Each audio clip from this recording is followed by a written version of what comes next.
महाराष्ट्र राज्य जनहित शेतकरी संघटना संस्थापक अध्यक्ष प्रभाकर भैया देशमुख माझ्या ह्या सोलापूर जिल्ह्यातल्या माळशिरस तालुक्यातल्या मौजे कोळेगाव येथील अल्पवयीन मुलगी अक्षरशः गेल्या 5 महिन्यापासून तिचं अपहरण झालेलं आहे किंवा त्या मुलीला पळवून नेलेलं आहे असं त्या संबंधित आईवडिलांचं मत आहे। आणि या बाबतीत गेल्या 5 महिन्यापासून माळशिरस तालुक्यातल्या वेळापूर पोलीस स्टेशनला पोस्कोचा अंतर्गत गुन्हा दाखल असतानासुद्धा 5 महिने झाले तो मुलगा आणि मुलगी सापडले नाहीत। मुलगा इंदापूर तालुक्यातल्या बेडशिंगीचा आहे।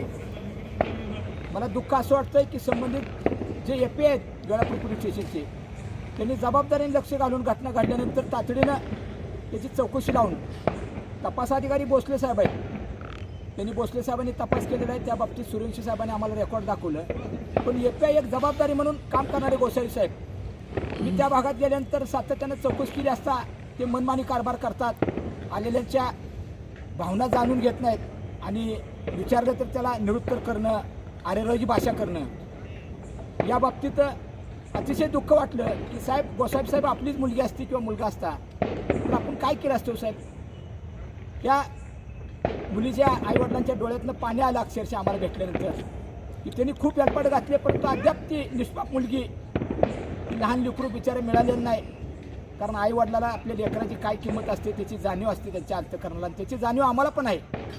परंतु या बाबतीत गेल्या 5 महिन्यापासून ते मुलगा आणि मुलगी सापडलेले नाहीत। खरंच मी विनंती करतो पोलीस अधिकारी डिपार्टमेंटला की तुम्ही सोलापूर जिल्ह्याचे आदरणीय SP साहेब अतुल कुलकर्णी साहेब खूप जबाबदारीने आल्यापासून काम करतात। त्यांनी तळागाळात लक्ष ठेवून सामान्यांच्या व्यथा जाणून घेतात आणि आदरणीय वरिष्ठ PI सूर्यवंशी साहेबांनीसुद्धा आम्हाला अक्षरशः 1-1.5 तास दिला, इतका अनमोल वेळ दिला, चर्चा केली आणि ते कशा पद्धतीने तपास चालू आहे ते दाखवलं आणि भविष्यातसुद्धा लवकरात लवकर आम्ही त्यांना तपास करून आम्ही ताब्यात घेण्याचा प्रयत्न करतोय। त्यांचा प्रयत्न आहे, परंतु विशेष म्हणजे मी पोलीस अधिकाऱ्यांना विनंती करतो की बाबा एक जबाबदारीनं जे इतर ठिकाणी तुम्ही थेऱ्या वापरता आरोपी ताब्यात घेताना तसं प्रत्येक तुमच्या वायरलेस मेसेज असू द्या प्रत्येक तालुक्यातल्या लॉजला वगैरे त्या संबंधित तिथल्या विभागातले पोलीस पाठवून त्याचा फोटो वगैरे दाखवून हे करून अशा पद्धतीनं यंत्रणा राबवावी।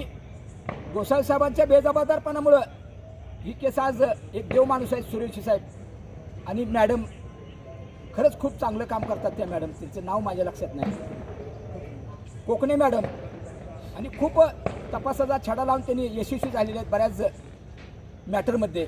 त्यामुळे त्यांचं पण मी जनहित शेतकरी संघटनेतून कौतुक करतोय आणि त्यांना मनापासून शुभेच्छा देतोय की त्या निष्पाप लेकराचं वय आता थोड्या दिवसात संज्ञान होईल, त्याच्या आधीच त्या मुलीला ताब्यात घेऊन तिचं आयुष्याचं वाटोळं होणार आहे त्याची खंत आम्हा सगळ्यांना आहे, त्याच्या आईवडिलाला आहे। त्यामुळं खरोखरच अन्यथा जनहित शेतकरी संघटना रीतसर निवेदन देऊन अजून आम्ही 15 दिवस वाट बघू, अन्यथा रस्त्यावर उतरून आम्ही लोकशाहीच्या मार्गाने जाब विचारल्याशिवाय आम्ही गप्प बसणार नाही, याची जबाबदारी नोंद घ्यावी।